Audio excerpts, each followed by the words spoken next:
Hello again, everybody. I'm Charles Merritt from the studio of freshcatholic.com, and this is episode 8 of our continuing series on the 10 Commandments. This episode 8 will be looking at the 6th commandment, thou shalt not commit adultery, and by way of review, if you're just kind of jumping in kind of mid-series, episode 1 was our introductory episode where we provided some foundation, some backdrop, some context. And then we did commandment number 1 in an episode, commandment number 2, another episode, commandment number 3, another episode, commandment number 4, another episode, commandment 5, that was they're all big, but commandment 5 involved a lot of stuff, so we kind of put that over 2 episodes. So this brings us to episode 8 and commandment number 6, thou shalt not commit adultery. And of course, adultery is sexual intercourse where one or both people are married. If both people are single and they're engaging in sexual intercourse, that's fornication. If one or both people are married to someone else, that's adultery. And we should also indicate up front that, and we'll speak to this a little bit later on, that this commandment regarding not committing adultery is in regards to physical adultery, the actual act of sexual intercourse between one or two married people, as well as adultery in the heart, which is lust, which is one of the ways you can sin against this commandment, which we'll get to later on. So, the subject matter, one or both individuals are married to other people and they're engaging in sexual intercourse. That's adultery, and the 6th commandment forbids getting into that particular situation. Now, when we're talking about not committing adultery, we've got to talk about 3 things that, a certain number of people tend to think are kind of interchangeable. There are 3 different ways of saying the same thing. There's really no difference among them, when in fact they are 3 distinct things. They are different, but they all are involved in helping us to do this commandment and not commit adultery. And these 3 things are chastity, modesty, and purity. And when I say those 3 things, chastity, modesty, and purity, for a lot of us, they're saying, well, at the end of the day, aren't those 3 really the same thing? What's really the difference between them? And part of our unpacking of this particular commandment requires that we talk about each of those 3 things, because engaging in those 3 things helps us not to commit adultery. And in talking about these 3 things, we'll also indicate what their distinctions and differences is. So we'll talk about chastity first, okay? Now, chastity, let's see how we can, if we're chaste, if we're exercising chastity, what we're doing is we are successfully integrating our sexuality within our person, okay? Because we're composite beings. We're body and soul, okay? So when we're exercising chastity, we're integrating those 2 aspects of our being, our bodies and our souls, okay? Now, in order to exercise chastity, that involves self-mastery, okay? And it's a case of, and again, going back to how we were created, we've got what are called the higher faculties and the lower faculties. The higher faculties are our intellect and our will. Our lower faculties are our emotions and our passions or appetites. And the way we were created, the way we were designed to behave, if we behave in an ordered fashion, the higher faculties will keep the lower faculties in check. But that involved, because the lower faculties, the emotions and the passions and the appetites, because we have a fallen human nature, and we have that inclination and that tendency to sin, what we find out is, as St. Paul said, there's always a battle between the flesh and the spirit. There's, those lower faculties, those emotions and those appetites are always trying to rise above our higher faculties. They want to drive the train. The way we're created, if we live in an ordered life, our intellect and our will, subject to God, should drive the train. But the emotions and our appetites are always trying to rise up, overpower our intellect, and because they want to drive the train, okay? So we have to be able to exercise, with God's grace obviously, self-mastery, which helps keep the lower faculties lower. It helps keep our emotions and our appetites subject to our higher faculties, our intellect and our will, which in turn are subject to God. So chastity, if we can exercise that involves self-mastery. It involves living in the ordered way that God created us and designed us to live. And if we can do that, we successfully integrate the body and the soul, okay? And if you say, well, okay, be that as it may, is this kind of a requirement to do? Well, yes, for a couple of reasons. Number one, because again, chastity helps us do this sixth commandment. It helps us not engage in adultery, all right? So in that vein, it's required. But then in another vein, the Catechism tells us that all baptized persons are called to exercising chastity. They're called to living in a chaste fashion according to their state in life, whether they're single, whether they're married, whether they're engaged, okay? Whatever their state in life is, if you are a baptized person, you are automatically called to exercise chastity. You are called to live chastely. Because that's part of, and again, you get the grace to do that through your baptism. So baptism gives you the grace to do it. It also gives you the calling to do it, to exercise it. So one aspect of not committing adultery is chastity, exercising it, being chaste. Now, a second aspect of not committing adultery is modesty, which is different than chastity. Now, what modesty does, modesty involves our behavior, it involves our appearance, it involves our speech, it involves in the manner we conduct ourselves, okay? All of those, our behavior, our appearance, our manner, our speech, we can engage in those with modesty or in an immodest fashion, because modesty helps us avoid indecency and inappropriateness. So if we want to avoid indecency and inappropriateness, we have got to exercise modesty in how we behave, in how we speak, in the manner we conduct ourselves, in our very behavior. And if we can exercise modesty, if we can develop the self-mastery to exercise that, then the exercising of that will go a long way into helping us avoid committing adultery. Because think about it, all of these things, our behavior, our speech, our appearance, the manner we conduct ourselves, all of those express who we are, what we're about, and what we seek.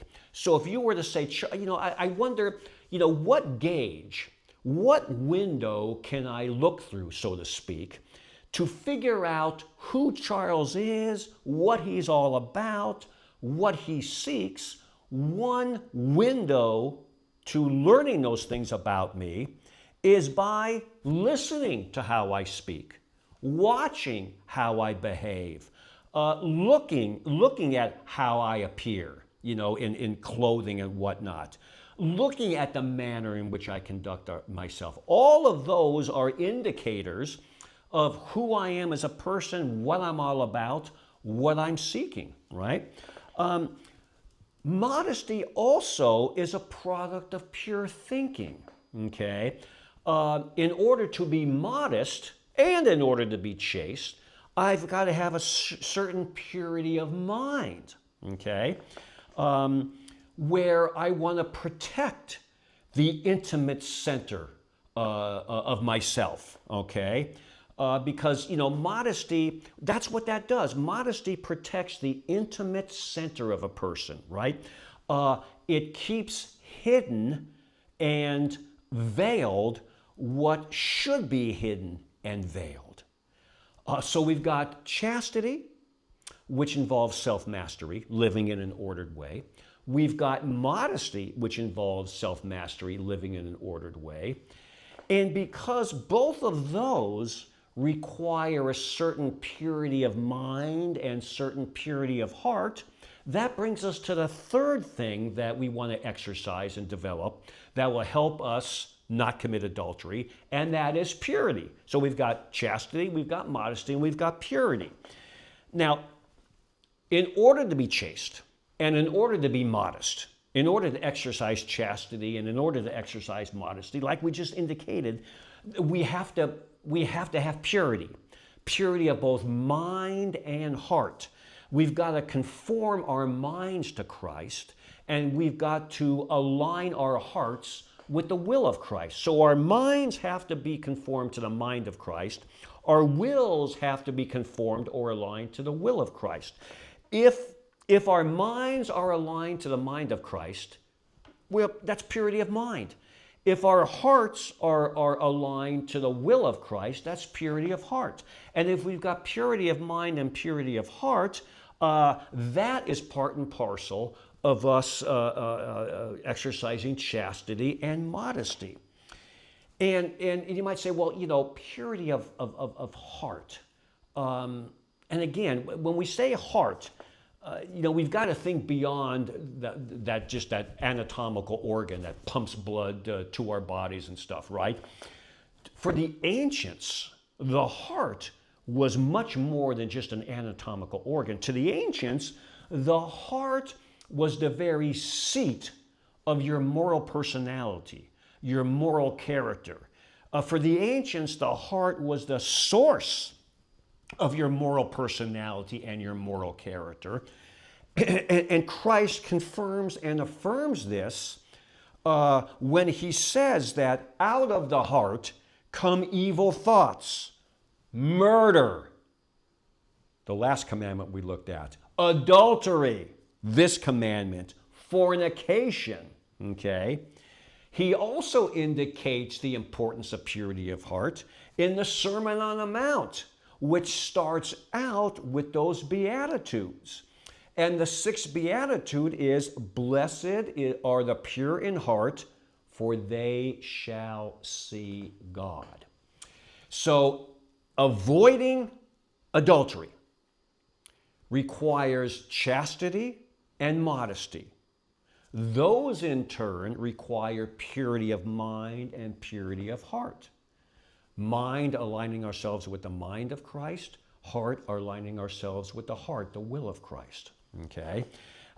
Because why? Because, out of our hearts come all of our actions. Because, what he calls out, murder, adultery, fornication, and he lists a bunch of other things. If we engage in those things, they're not just dropping out of the sky. They're not just materializing out of thin air. They've got to come, those behaviors have to come from somewhere, right? And they come from the mind and the heart, which is why we have to have purity of mind and purity of heart. And of course, what enables us to do that, and therefore be chaste and be modest and avoid committing adultery, ultimately is the grace of God. So that's what we're talking about. Those are the ways we can avoid committing adultery. Chastity, modesty, purity. Now, what are some of the ways we can violate this commandment? Well, committing adultery, obviously, okay? But again, like with all of these commandments, it runs deeper than just that and extends beyond just that, because there are other ways that we can run afoul of this particular commandment. Adultery is one way. Let's list a couple of others, okay? We talked about physical adultery, the actual physical act of sexual intercourse between one or two people that are married to other people. And we talked about adultery of the heart, as Christ talks about it, right? Where he says that if we look at another with lust in our hearts, we're committing adultery of the heart. So one of the ways we can violate this commandment is the physical aspect of adultery, but also adultery of the heart, which is lust. Now, what exactly is lust? Lust is defined as the disordered now, right? Desire for inordinate enjoyment of sexual pleasure. And again, we know that sexual intercourse is reserved for just between a man and a woman within marriage. That's that's it. Man and woman within marriage. Anything outside of that is contrary to what God wants for sexual intercourse. So, one of the ways that I can go beyond that, and in doing so violate this commandment, is to not necessarily engage in physical sexual intercourse, but engage in, if you want to state it this way, kind of like a mental sexual intercourse, where if I'm looking at a woman lustfully, where I'm, kind of undressing her with my eyes, or I'm kind of fantasizing what I want to do with her sexually, that's lust. That is disordered. That's not the way God created us to be, right? Because again, when I'm engaging in lust, when I'm doing those things, I'm doing it ultimately for my own self-gratification, okay? And in doing that, I'm also objectivizing the person. I'm violating that person's human dignity, and I'm looking at that person not as a human being, but as an object of my sexual gratification, whether it's physically engaging in adultery or mentally doing it in my mind and in my heart. So lust is one of the ways that I can violate this commandment. Fornication, okay? Again, anything outside of man and woman within marriage, okay? And of course, fornication would be outside of that, because fornication is two single people engaging in sexual intercourse, okay? Sexual intercourse between an unmarried man and an unmarried woman.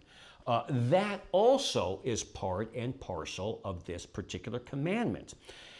Pornography, that would be a third way where I would run afoul of this commandment, all right? And in pornography, what I'm doing is I'm removing the sexual act from the man and woman in the state of marriage. I'm removing that sexual act for the purpose of putting it on display for third persons, all right?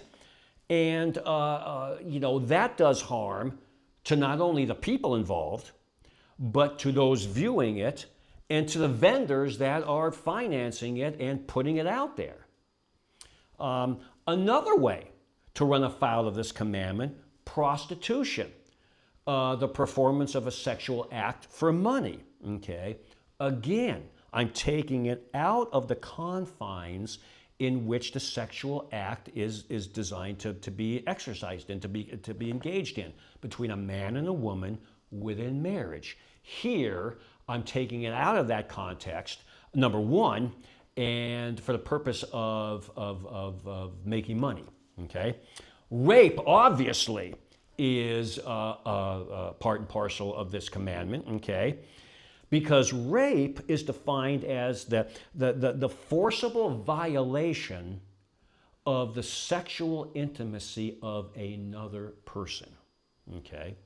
And of course, obviously, that is going to be against this commandment. Finally, another thing I can engage in that is against this commandment is masturbation, okay?